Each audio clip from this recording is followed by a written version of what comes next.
The words cut through the glittering ballroom like a blade through silk. Still unmarried at 30? How tragic. Lady Caroline Hartley stood frozen near the refreshment table at Ashford House, the crystal punch glass in her hand suddenly feeling impossibly heavy.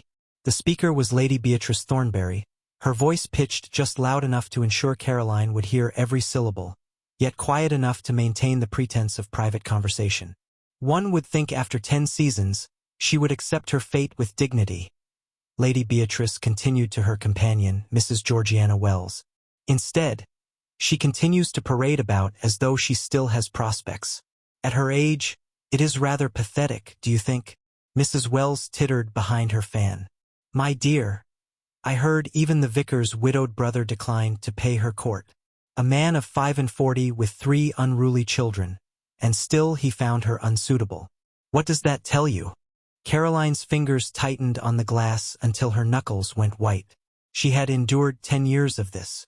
10 years of watching younger women marry, of sympathetic glances from matrons, of being seated at dinner with elderly widowers or awkward scholars. 10 years of being invisible, dismissed, pitted. What none of them knew, what no one in this glittering assembly could possibly imagine, was that Caroline Hartley had been married for 5 years. Married to one of the most powerful men in England. And tonight, after 5 years of secrecy, of hidden meetings and clandestine letters, that secret was about to be revealed in the most spectacular way possible. But she is getting ahead of herself. This story does not begin tonight. It begins 5 years ago, on a rain-soaked evening in Yorkshire, when a desperate woman made a bargain with a dangerous duke, and both of them got far more than they expected. 5 years earlier, spring, 1838. Caroline had been 25 then, already considered dangerously close to spinsterhood by society's merciless standards. The daughter of Viscount Hartley, she possessed a modest dowry, pleasant features, and an unfortunate tendency toward intelligence that made her less appealing to the average gentleman seeking a docile wife. She had received exactly 3 proposals in her 5 seasons. The first from a baronet of 60 who wanted a nurse more than a wife.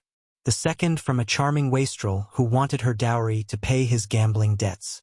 The third from a country squire who had made it clear he expected her to bear children, manage his household, and otherwise remain silent and invisible. She had declined all 3. You are too particular, her mother had chided after the squire's rejection. At 25, Caroline, you cannot afford to be selective. Your younger sister will debut next year. How will it look if she marries before you? How indeed? As if Caroline had not spent countless nights lying awake, wondering what was wrong with her. Why did she not feel the flutter of attraction other young ladies described? Why did conversations about fashion and gossip leave her desperately bored? Why could she not simply accept a practical match and resign herself to a comfortable, empty life? The answer came in the form of Marcus Blackwood, Duke of Thornfield. She had met him exactly once before that fateful night in Yorkshire. It had been at a political dinner in London, where her father had been invited to discuss agricultural reform. The Duke had been seated across from her, and she had made the mistake of offering an opinion about crop rotation. The table had fallen silent. Young ladies did not speak of such things. Her mother had looked mortified. Her father had cleared his throat uncomfortably. But the Duke had fixed her with eyes so dark they appeared black in the candlelight, and said, "Continue, Lady Caroline. You have my attention." She had continued, emboldened by his interest, and for 20 minutes, they had engaged in a discussion of land management, tenant welfare, and agricultural innovation that left the other dinner guests baffled and slightly scandalized. Afterward, he approached her in the drawing room. "Lady Caroline," he had said, his voice low and cultured, "you have a remarkable mind. It is refreshing to meet a woman who thinks." She had felt heat rise to her cheeks. "Thank you, Your Grace, though I fear I shocked everyone with my presumption." "Let them be shocked." His mouth had curved slightly. Intelligence should never be apologized for. That had been their only interaction until Yorkshire. Her father had died suddenly that spring. A riding accident, quick and brutal. The title and estate passed to a distant cousin, a man Caroline had met only twice. Within a week of the funeral, Cousin Thomas had made his intentions clear. "The estate is entailed, of course," he had said, standing in what had been her father's study, already rearranging furniture. "But there is no reason we cannot reach an arrangement. You are unmarried, Caroline. I am unmarried. A match between us would keep everything in the family." Caroline had stared at him in horror.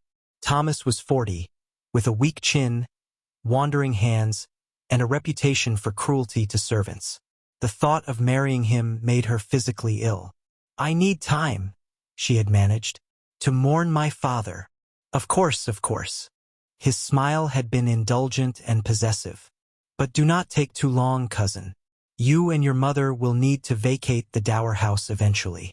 Unless, of course, you become the new Viscountess." It was a threat barely disguised as an offer. That night, Caroline had made her decision. She would not marry Thomas. She would not subject herself to a life of misery simply because society decreed she must marry someone. If she must be ruined, she would be ruined on her own terms. She had fled to Yorkshire, to a distant relative's estate where she hoped to find temporary refuge. The journey had been long and exhausting. Her maid had accompanied her, loyal despite the scandalous nature of their flight. They had stopped at an inn outside Harrogate when the storm hit. Rain lashed the windows, thunder shook the building, and in the inn's dining room, seeking shelter from the same storm, was Marcus Blackwood, Duke of Thornfield. Lady Caroline. She had looked up from her untouched meal to find him standing beside her table, water still dripping from his greatcoat. He was taller than she remembered, broader through the shoulders.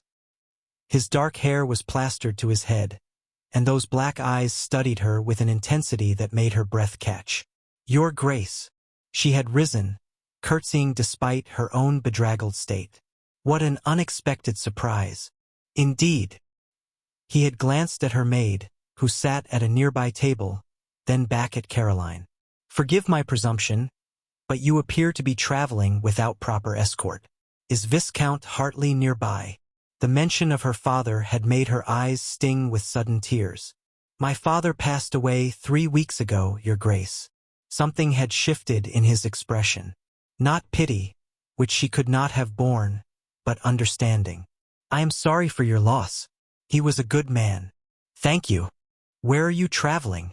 She had hesitated, then decided that lies would serve no purpose. "North, to my mother's cousin in Yorkshire. We are seeking refuge." His dark brows had drawn together. Refuge from what? And so she had told him. About Thomas, about the threat, about her desperate flight. She had no idea why she was confiding in this near stranger, except that his steady presence made her feel, for the first time in weeks, as though she might not be entirely alone in the world. When she finished, he had been silent for a long moment. Then he said, "I have a proposal for you, Lady Caroline. One that will solve both our problems." "I was not aware you had a problem, Your Grace." "I have several." He gestured to the chair across from her. "May I?" She had nodded, and he had sat, fixing her with that penetrating gaze. "I am 32, he had begun. "I have held my title for 12 years. In that time, I have rebuilt my family's fortune, established myself in Parliament, and earned a reputation as someone not to be trifled with. What I have not done is marry."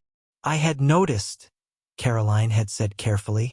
"My reasons are my own, but the pressure from my family and society has become inconvenient. There are expectations, demands, women who pursue me for my title and wealth, mothers who thrust their daughters into my path at every opportunity. I find it exhausting." "I imagine so. What I need," he had continued, his voice low and deliberate, "is a wife who will end the speculation, who will serve as my duchess in public, but who will not make demands on my time or emotions in private. A partnership of convenience, shall we say." Caroline's heart had begun to beat faster. "You are proposing marriage. I am proposing an arrangement." He had leaned forward slightly. "You need protection from your cousin and security for your mother. I need the appearance of a proper marriage to satisfy society and my family. We could provide these things for each other." "But why me?"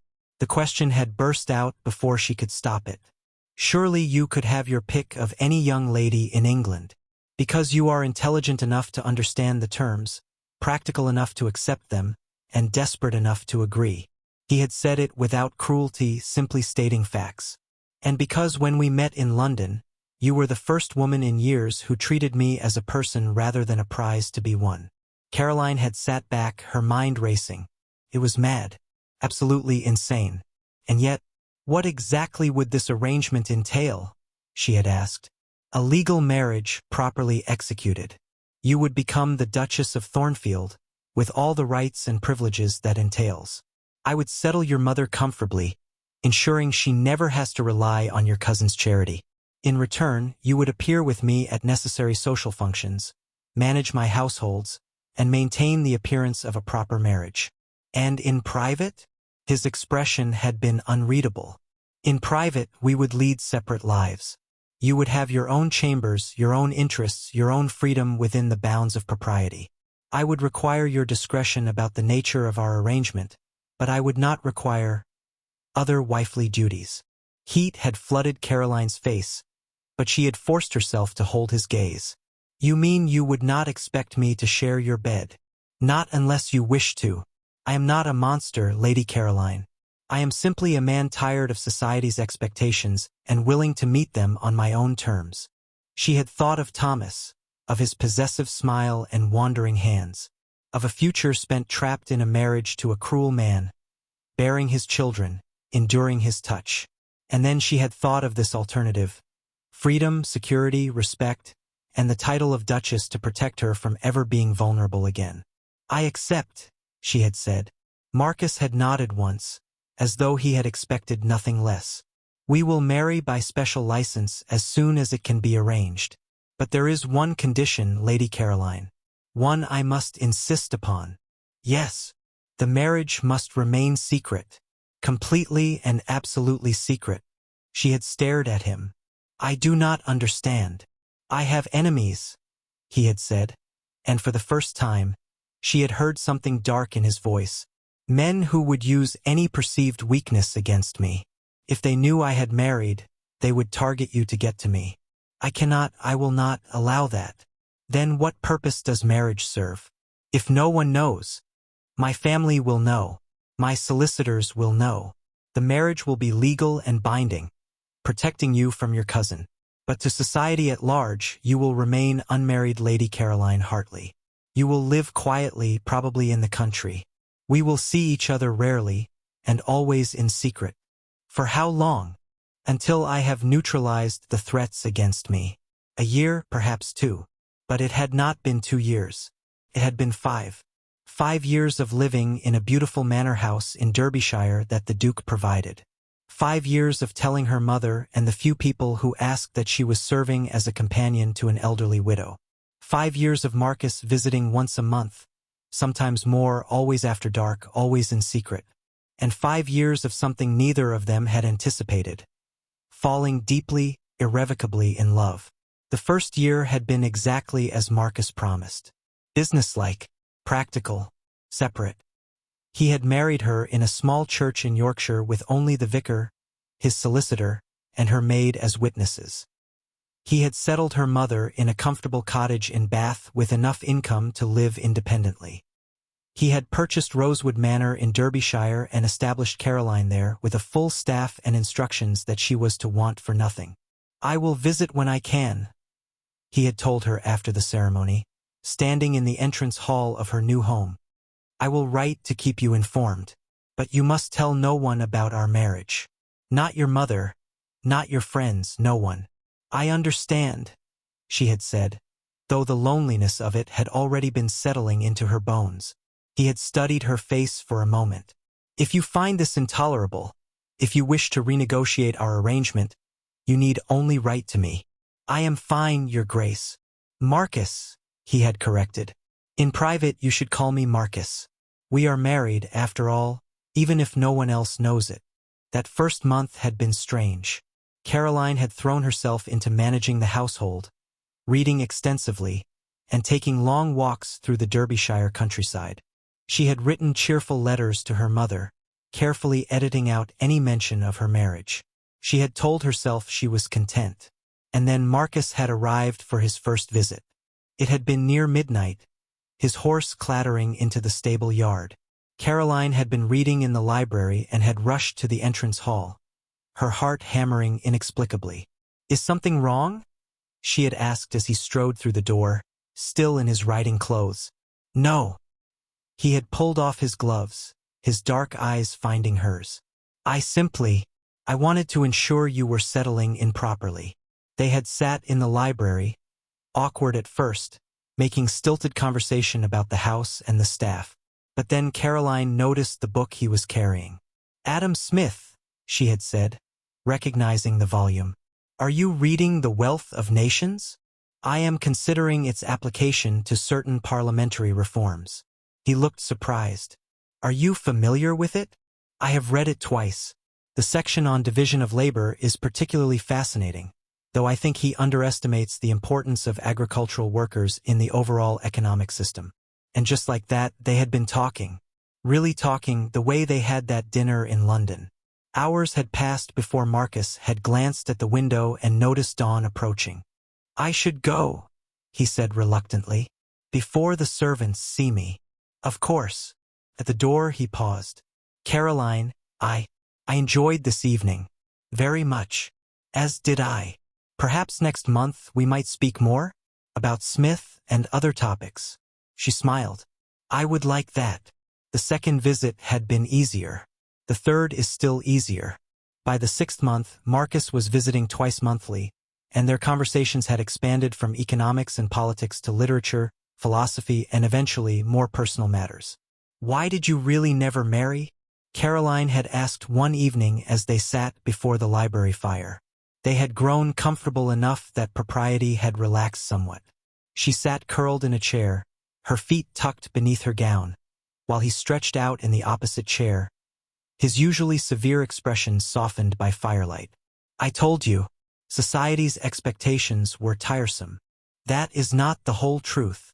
He had been quiet for so long she thought he would not answer. Then, "My parents' marriage was arranged. My mother was 17, my father 40. She was terrified of him. He viewed her as a broodmare, nothing more. When she died giving birth to my youngest sister, my father remarried within 6 months. To another terrified girl. Marcus." Her heart had ached for him. "I swore I would never trap someone that way.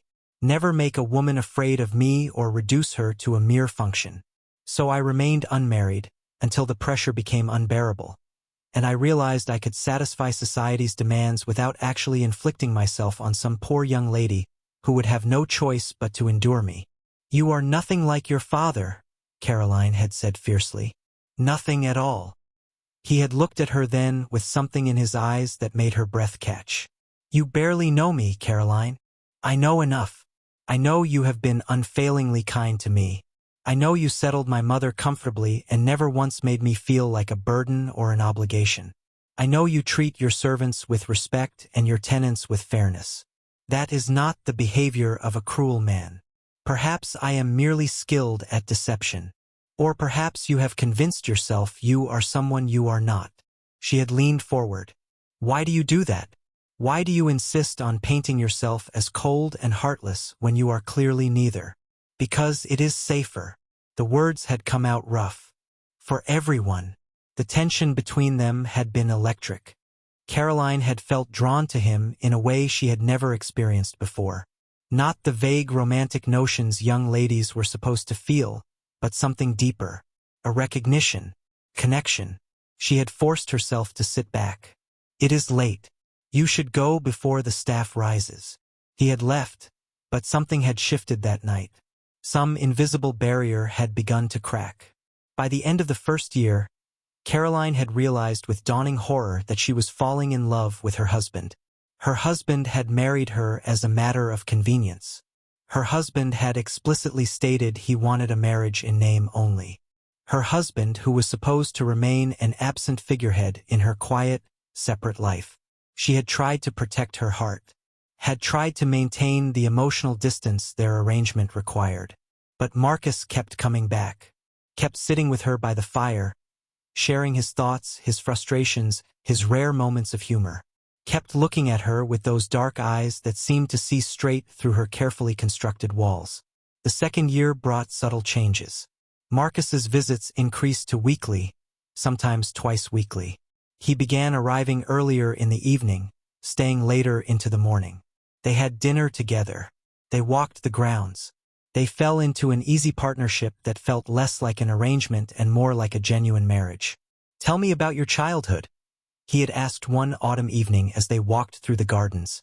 So she had told him about her father's kindness and her mother's anxiety, about her younger sister who had died of fever at age 12, and how it had broken something in their family, about feeling invisible and wrong because she preferred books to needlework and conversations about ideas to gossip about fashion.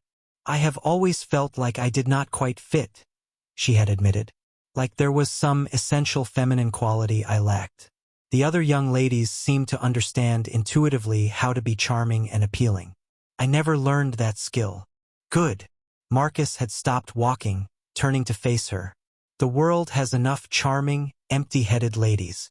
It needs more women like you. Women who think and question and refuse to pretend ignorance to flatter male egos. Society would disagree. Society is frequently wrong." He had reached out, tucking a strand of hair behind her ear in a gesture so tender it had made her heart ache. Then he seemed to realize what he was doing and had pulled back abruptly. "We should return to the house. It is getting cold." By the third year, the charade was becoming harder to maintain. They were not living as distant partners. They were living as husband and wife except for the physical intimacy. They shared meals, shared conversations, shared comfortable silences. Marcus had begun bringing his parliamentary work to Rosewood, trusting her insight on complex political matters. "You have a strategic mind," he had told her after she had pointed out a fatal flaw in a proposed reform bill. "You see patterns others miss. You are merely flattering me. I am stating a fact. Caroline, you are one of the most intelligent people I have ever met. Male or female. If society were not so idiotic, you would be in Parliament yourself." She had laughed at that. "Can you imagine? The scandal." "I can imagine quite easily. And I think you would be magnificent." The way he looked at her when he said things like that, as though she were remarkable, valuable, essential, made Caroline feel things she had thought herself incapable of feeling. The turning point came in the middle of the third year. Winter had come early and harshly. Marcus had been visiting for 3 days, snowbound at Rosewood by a vicious storm. They had spent the time in companionable domesticity, reading in the library, playing chess, talking about everything and nothing. On the third night, as they sat before the fire, Caroline had asked the question that had been haunting her for months. "Marcus, when will you make our marriage public?" He had stiffened. "When it is safe. It has been 3 years. Surely whatever threat you feared has diminished." "It has not." His jaw had been tight. "If anything, the situation has grown more complex. There are men in Parliament who oppose my reforms, who would use any leverage against me. I cannot." "Cannot what?" "Cannot acknowledge me? Cannot admit you have a wife." The hurt had bled through despite her best efforts.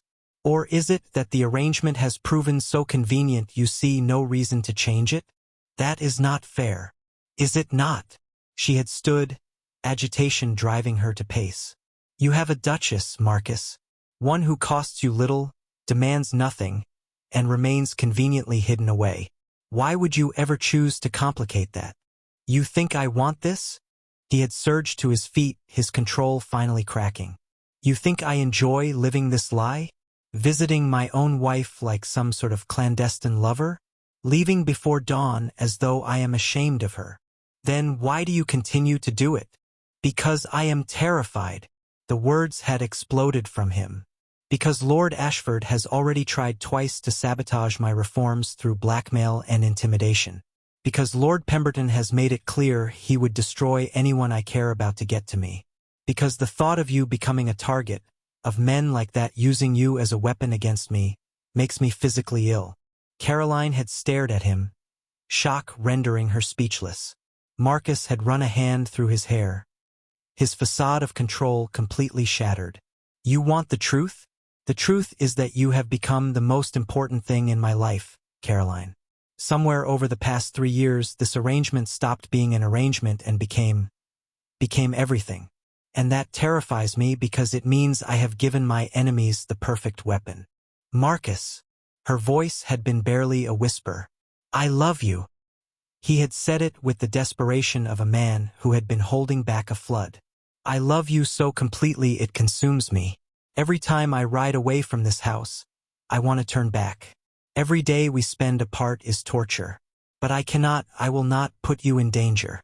Even if it means we must continue this charade indefinitely. Tears had been streaming down Caroline's face.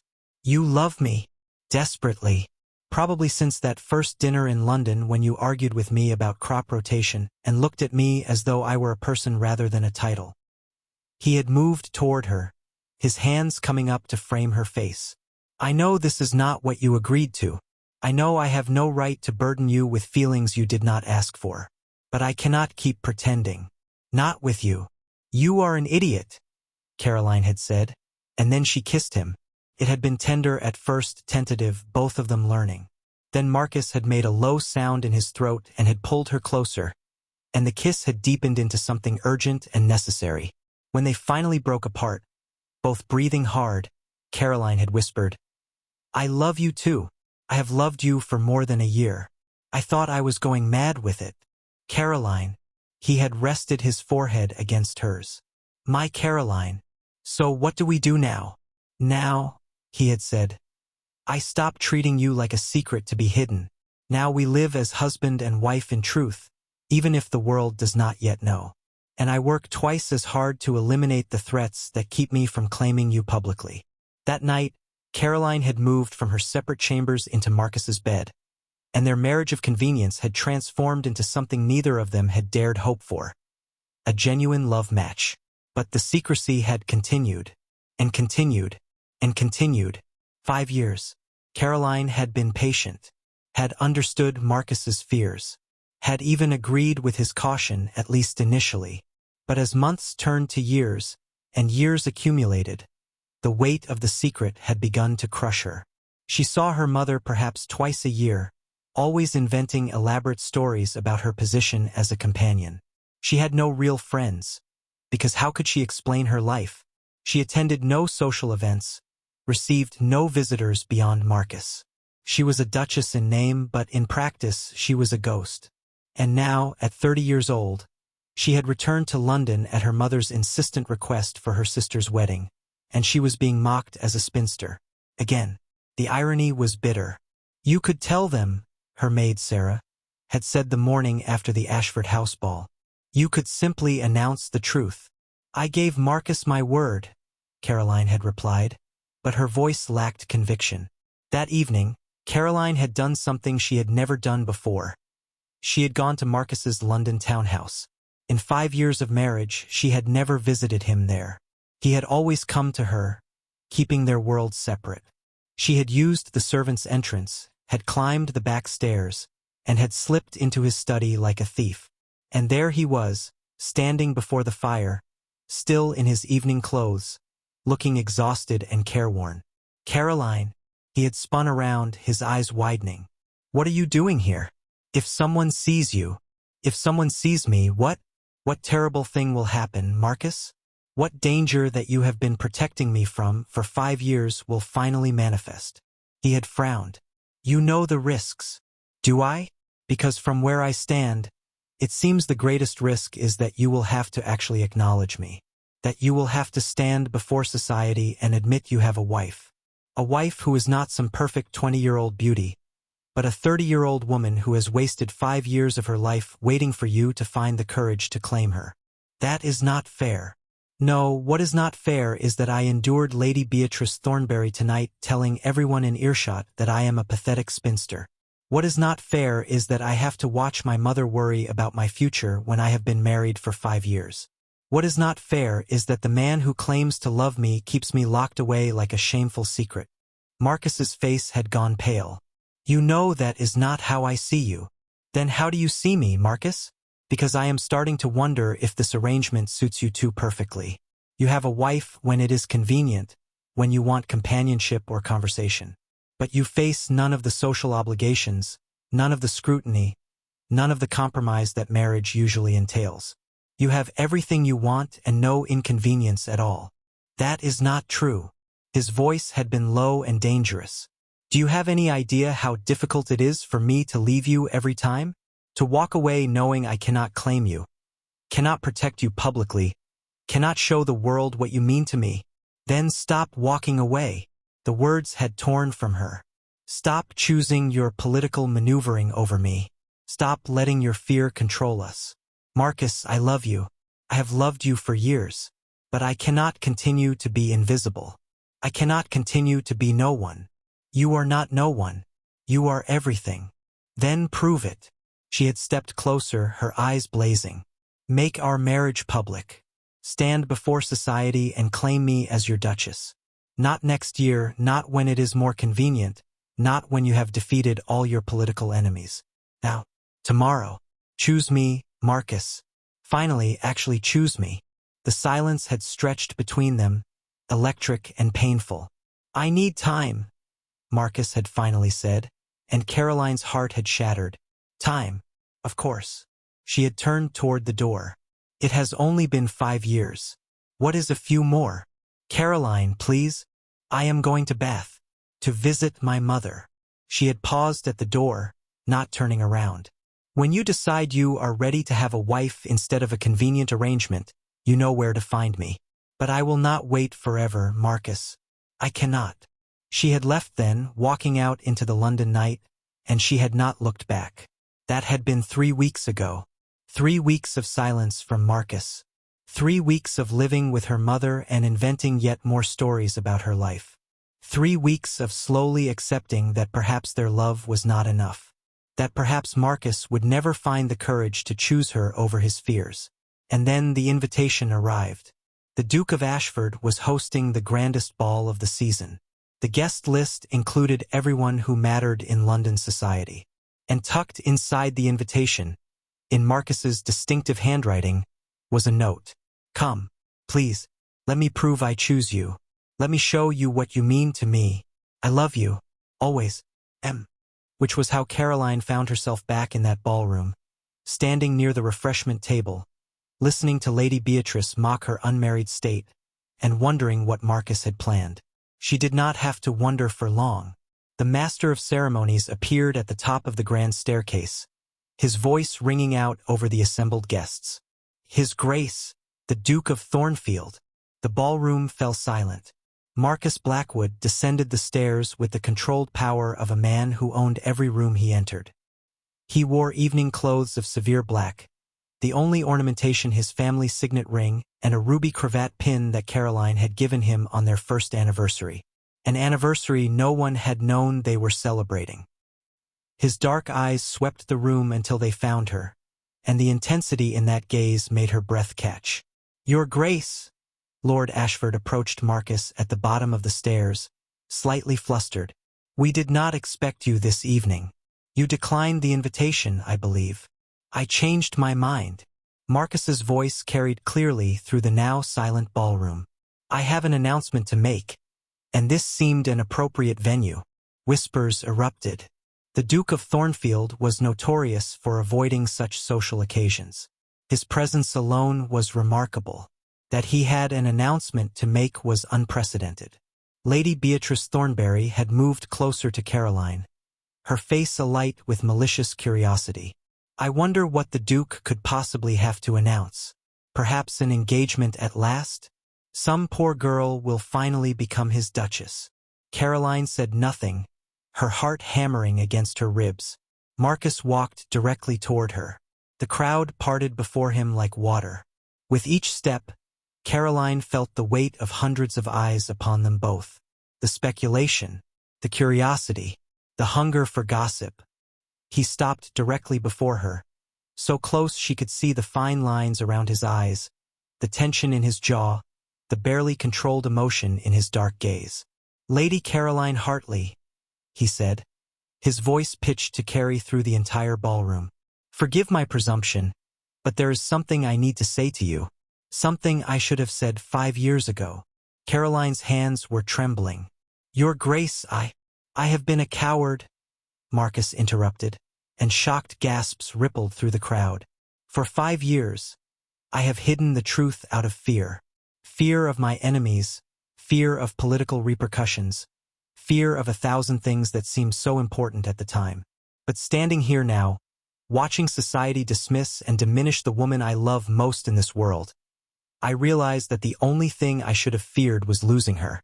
"Marcus," Caroline whispered, tears already beginning to fall. He took her hand, and she felt the tremor in his fingers.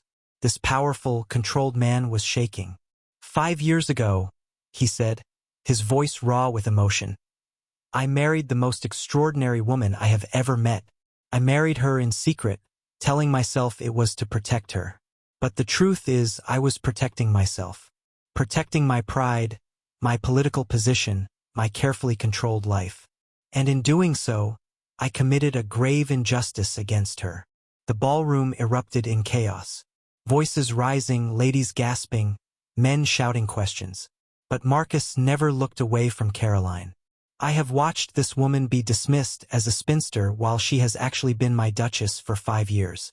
I have watched her endure pity and mockery while living with quiet dignity in the countryside, managing my estates, offering me counsel that has shaped parliamentary reforms, and loving me despite my cowardice. She has been patient beyond measure, understanding beyond reason, and I have repaid her by keeping her hidden like a shameful secret.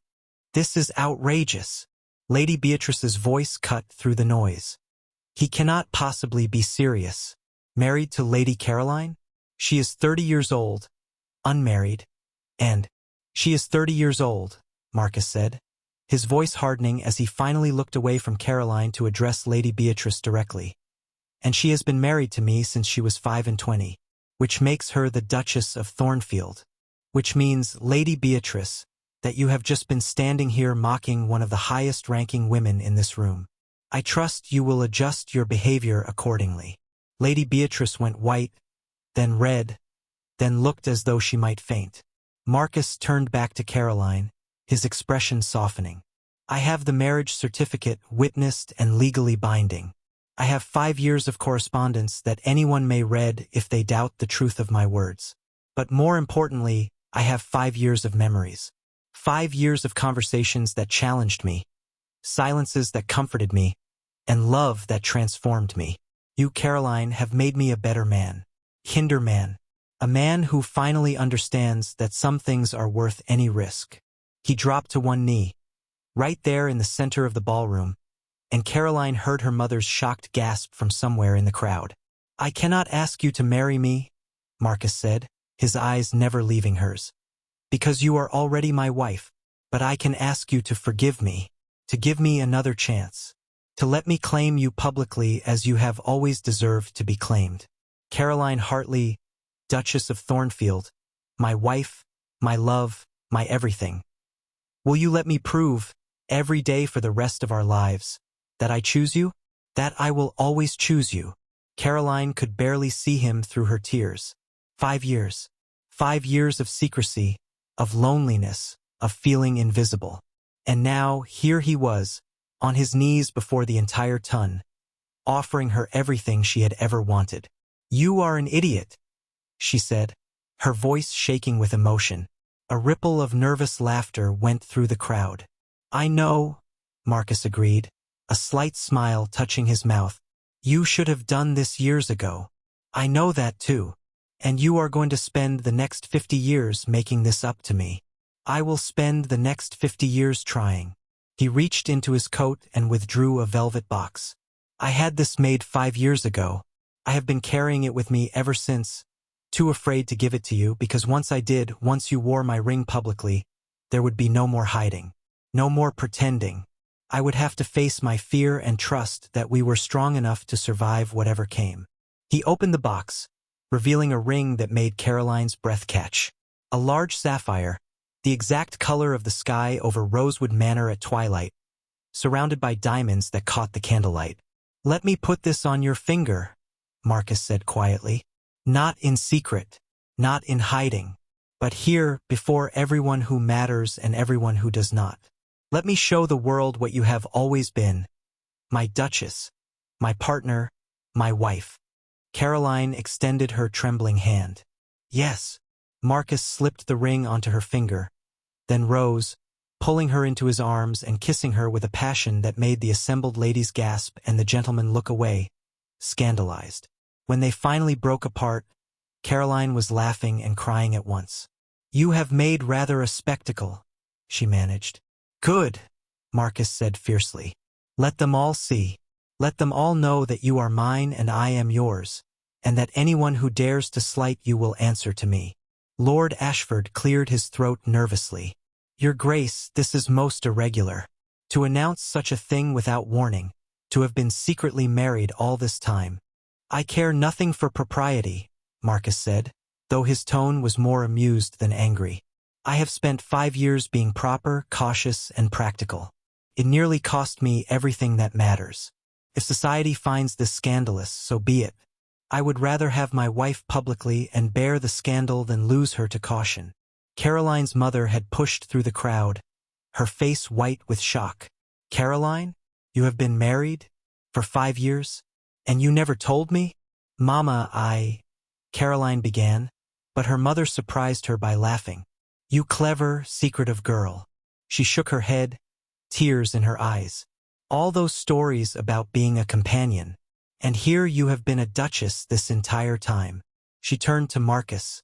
Your Grace, I ought to be furious with you for putting my daughter through this.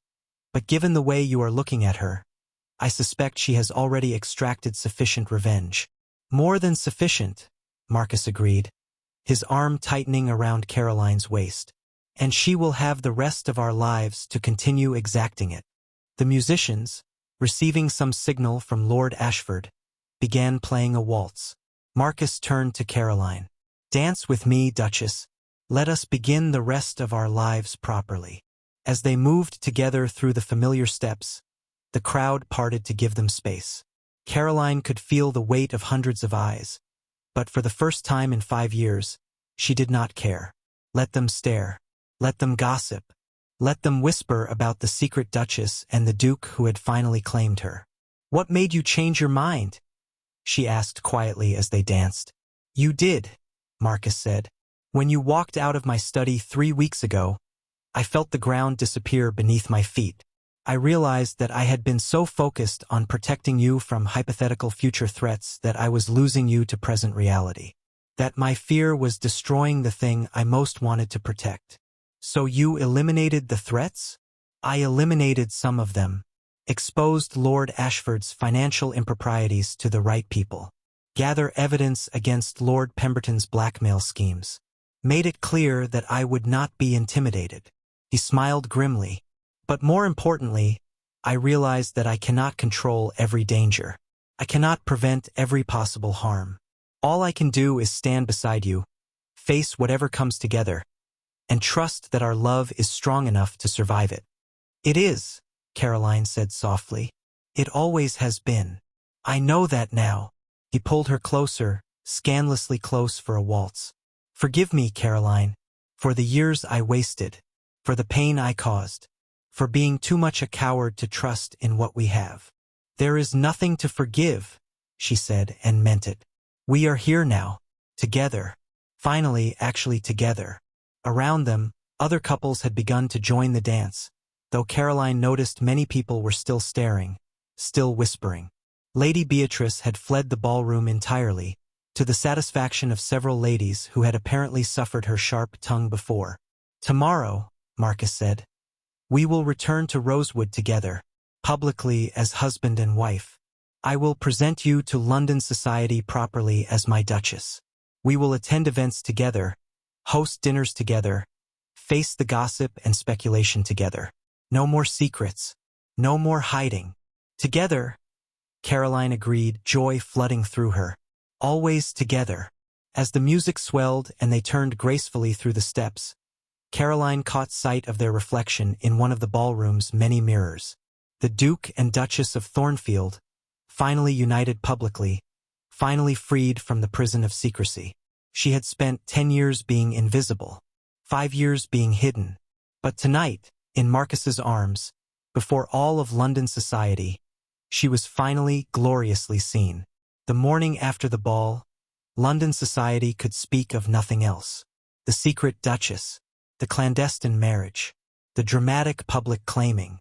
Speculation ran wild through every drawing room, every club, every tea room in the city. Was it a romantic elopement? A scandal hushed up? A political maneuver? Only Caroline and Marcus knew the truth, and they had no intention of satisfying society's curiosity beyond the essential facts. They had spent their first night as a publicly acknowledged married couple in Marcus's townhouse, and Caroline had woken in his bed to find him already awake, watching her with an expression of wonder. "What?" she had asked, smiling. "I can keep you," he had said simply. "I do not have to leave before dawn. I do not have to pretend you do not exist. I can keep you right here, in my bed, in my house, in my life, and no one can question it. You always could have kept me, Marcus. I was always yours. I know, but now the world knows it too." He kissed her softly. No more secrets. They had received callers throughout the day, some genuinely congratulatory, others barely concealing their curiosity or disapproval. Caroline had taken great satisfaction in receiving them in the Thornfield townhouse drawing room, Marcus at her side, her sapphire ring blazing on her finger. "How long did you say you have been married?" Lady Jersey had asked, her sharp eyes missing nothing. 5 years, Caroline had replied calmly. "We married quietly due to family circumstances and political considerations. Most irregular, perhaps, but entirely legal and proper nonetheless." Lady Jersey had studied them both, then smiled slightly. "Well, I suppose we must acknowledge you properly, Your Grace. The Duchess of Thornfield, after all these years. How delightfully unexpected." It was not quite approval, but it was acceptance, and that was enough. Her mother had visited that afternoon, bringing with her 5 years of accumulated questions and relief. "You should have told me," she had said, embracing Caroline tightly. "I worried so much about you. Alone in the country, with no prospects, no husband, no future. And all along you were a duchess. I wanted to tell you, Mama, but I had given my word." Still, her mother had pulled back, studying her daughter's face. "Are you happy?" "Truly happy. Truly happy," Caroline had confirmed, glancing at Marcus, who stood near the window. "It was not an easy road, but I would walk it again to arrive here." They had returned to Rosewood Manor a week later, traveling together openly for the first time. The staff had been overjoyed to see them arrive as a proper married couple. No more sneaking, no more pretense. "It felt wrong, Your Grace," Mrs. Patterson, the housekeeper, had confided in Caroline. "Seeing His Grace arrive after dark and leave before dawn, like he was ashamed of you. We all knew you were married, of course, but it was a relief to finally see you acknowledged proper-like." Caroline had been touched to learn that the entire staff had known the truth and had kept it secret all these years, not out of duty but out of loyalty to her. The following months had brought adjustments. Caroline had accompanied Marcus to London for parliamentary sessions, taking her place in society as his duchess. She had weathered the gossip, the speculation, the barely veiled questions about why they had hidden their marriage so long. "Let them wonder," Marcus had said when she expressed frustration at the constant scrutiny. "They will invent whatever story satisfies them, regardless of the truth. All that matters is that we know the truth, and that we face them together." Together, that word had become their foundation. They attended balls and dinners together. They hosted political gatherings at Thornfield House, where Caroline's intelligence and insight made her a valuable partner in Marcus's parliamentary work. They spent long weekends at Rosewood, walking the grounds, reading before the fire, simply enjoying the freedom to be openly married. "Do you ever regret it?" Marcus had asked one evening as they lay in bed at Rosewood, the windows open to let in the scent of autumn. The years of secrecy, the sacrifice. Caroline had considered the question carefully. "I regret the loneliness," she had said honestly. "I regret the mockery I endured, thinking I deserved it. I regret that my mother was worried. But do I regret marrying you? Never. Not for a single moment. Even though I kept you hidden, you kept me safe, she had corrected. At least that was your intention. And when I finally demanded more, when I told you I could not live that way anymore, you chose me. That is what matters, Marcus. Not the mistakes, but the fact that when it truly counted, you chose me. He had pulled her close, his lips in her hair. I will choose you every day for the rest of my life. The greatest challenge came 6 months after the public revelation, when Lord Pemberton, one of Marcus's political enemies, attempted to cause trouble by insinuating that Caroline's previous unmarried state suggested impropriety, that perhaps the marriage was a recent fabrication to cover a scandal. Marcus had dealt with it swiftly and decisively. He had presented the marriage certificate, dated 5 years prior and properly witnessed, to select members of Parliament. He had produced letters of correspondence spanning those 5 years, documenting their marriage. And when Lord Pemberton had continued to spread rumors, Marcus had quietly exposed the man's own financial corruption, ending his political career. I warned you, Marcus had said coldly when Pemberton protested. I warned everyone. My wife is not to be touched. Anyone who attempts to harm her will face consequences. Caroline had been both touched and slightly alarmed by his protectiveness, but she could not deny it felt good to have someone willing to fight for her so fiercely. 1 year after the public claiming, Caroline and Marcus hosted a ball at Thornfield House. It was, officially, to celebrate their anniversary, though everyone knew it was truly to mark the 1-year anniversary of their marriage becoming public knowledge. The ballroom was filled with society's elite. The same people who had once pitted Caroline as a spinster now courted her favor as a powerful duchess. The same people who had once dismissed her now sought her opinion. How does it feel? Ella Laner Winters, who had become a genuine friend over the past year, asked as they watched the dancing. To go from invisible to indispensable? Surreal, Caroline admitted, but also deeply satisfying. Not because I crave their approval, but because I no longer have to hide who I am. You and the Duke seem very happy. We are. Caroline smiled, watching Marcus across the room, engaged in conversation with several parliamentary colleagues.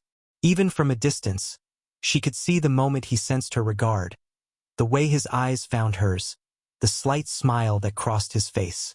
He still has moments where his protective instincts overwhelm his common sense, but I am learning to manage him. Eleanor laughed. Manage a duke. You are brave. No, just determined. And in love with an impossible man who is worth every bit of effort required. As if summoned by her thoughts, Marcus appeared at her side, offering his hand. Dance with me, Duchess. She took his hand, letting him lead her onto the floor. As they moved through the familiar steps of a waltz, Caroline reflected on how far they had come from that rain-soaked inn in Yorkshire. What are you thinking? Marcus asked, reading her expression with the ease of long familiarity. That 5 years ago, I was a desperate woman fleeing an unwanted marriage, and you were a man trying to escape society's expectations. And somehow, we found each other. Fate, perhaps, or perhaps just two broken people who managed to heal each other. I was not broken, Marcus protested mildly. You absolutely were. You were terrified of vulnerability, convinced you would become your father, determined to keep everyone at arm's length. And now you are still slightly overprotective and occasionally infuriating, but you are also the best man I know. Honorable, kind, and capable of admitting when you are wrong. That last bit is quite attractive, actually. He laughed, the sound warm and genuine. I admit I was wrong frequently where you are concerned. Will that keep me in your good graces? For now. They danced in comfortable silence for a moment. Then Marcus said quietly, Thank you. For what? For waiting. For being patient when I was too afraid to claim you publicly. For loving me despite my cowardice. For giving me time to become the man you deserved. Marcus.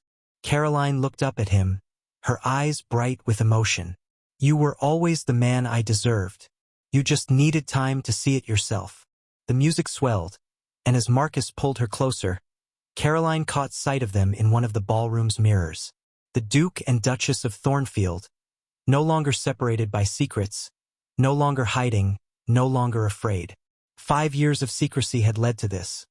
A love deeper and stronger for having been tested, a marriage that had survived invisibility to emerge into the light, and two people who had learned that sometimes the greatest courage is not in hiding to protect what you love, but in standing openly beside it, whatever the cost. "I love you," Marcus murmured against her ear. "I know," Caroline replied, smiling. "You told me, quite publicly, in fact. I doubt anyone in London will ever forget it." "Good. Let them remember. Let them remember that the Duke of Thornfield claimed his Duchess before all of society, and that she was worth every risk, every fear, every moment of uncertainty." As the ball continued around them, as society watched and whispered and speculated, Caroline and Marcus danced on. Two people who had found each other in the darkness and had finally stepped into the light together.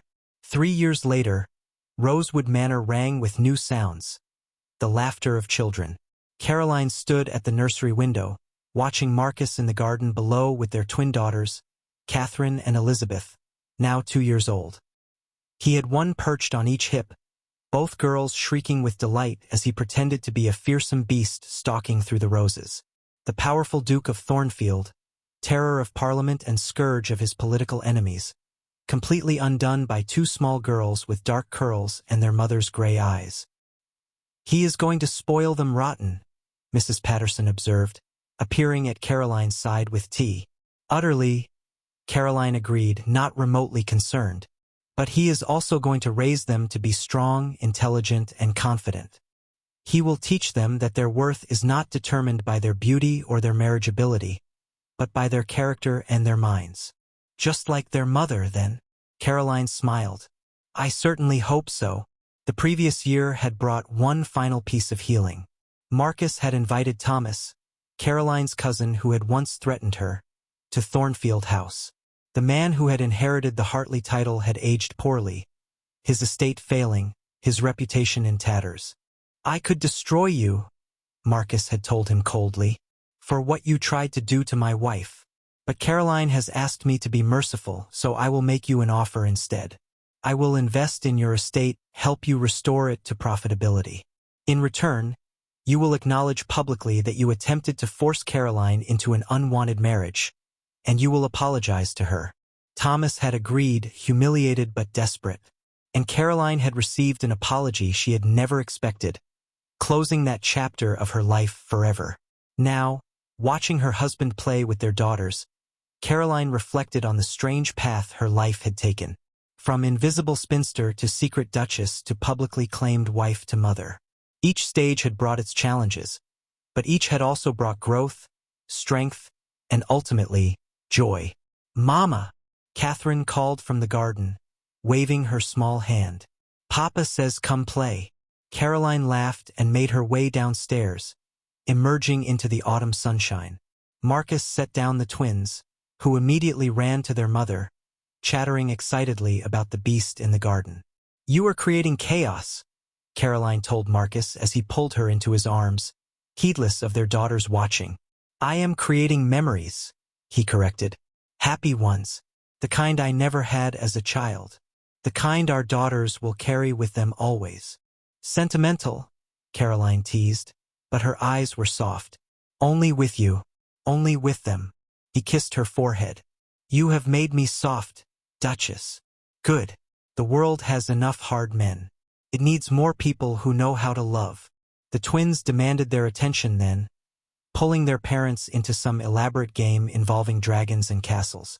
As the afternoon sun slanted across the gardens of Rosewood Manor, Caroline felt a contentment so profound it almost hurt. This was what she had waited 5 years for. Not the title, not the social recognition, not even the public claiming. This, a family built on love, a partnership of equals, a life shared openly and fully. "No regrets?" Marcus asked later that evening, after the twins were asleep and they sat together in the library, her head resting on his shoulder. "None," Caroline said firmly. "Every moment, even the painful ones, led us here. I would not change a single thing. Not even the 5 years of secrecy? Not even that. Because when you finally claimed me, when you finally chose to be brave, it meant everything. If it had been easy, if there had been no risk, the moment would not have been so powerful. You gave up your fear for me, Marcus. That is a greater gift than any title or ring. He was quiet for a moment, then said, I spent so many years thinking love was weakness, that vulnerability was dangerous, that the way to protect what I cared about was to hide it, control it, keep it separate from the messy reality of the world. And now I know that love is not weakness but courage, that vulnerability is not dangerous but essential, that the only way to truly protect what I love is to stand beside it, openly and without shame, and trust that we are strong enough together to face whatever comes. Caroline lifted her head to look at him. When did you become so wise? When I nearly lost you. When I realized that all my careful planning and fear had almost destroyed the best thing in my life. You taught me, Caroline. You taught me that some things are worth any risk. And you taught me, she replied softly, that I am worth fighting for, worth claiming, worth loving. For years, I thought I was invisible because I was somehow lacking. You showed me that I was only invisible to people too blind to see what truly matters. They sat in comfortable silence, the fire crackling, the house quiet around them. Outside, Rosewood Manor stood solid and welcoming, no longer a hiding place but a true home. Do you think the girls will ask someday? Marcus said eventually. About why we kept our marriage secret for so long? Probably, and we will tell them the truth, that their father was afraid, and their mother was patient, and together they learned that love requires not just passion but courage. That sometimes the bravest thing you can do is stand up and claim what you love before the whole world, regardless of the consequences. They will think we are terribly dramatic. They will think we are romantic, Caroline corrected. Which we are in our own strange way. Marcus smiled, pulling her close. The secret duchess and the cowardly duke who finally found his courage. The invisible spinster and the impossible man who finally learned to see her. I see you now, Marcus murmured against her hair. I will always see you.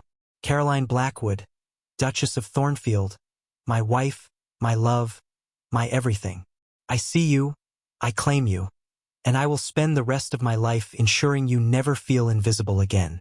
I know, Caroline whispered, and that is all I ever needed. As the evening deepened and the stars came out over Derbyshire, the Duke and Duchess of Thornfield remained in the library, wrapped in each other's arms. Two people who had found each other against all odds, who had survived secrecy and scandal, and who had emerged into the light stronger, happier, and more deeply in love than either had ever imagined possible. The world had once seen Caroline as unmarried, unremarkable, past her prime. But the world had been wrong. She had been married all along, to a man who loved her fiercely, who had finally found the courage to claim her publicly, and who proved every day that she was worth waiting for, worth fighting for, worth everything. And that, Caroline thought as sleep began to claim her, was the greatest vindication of all.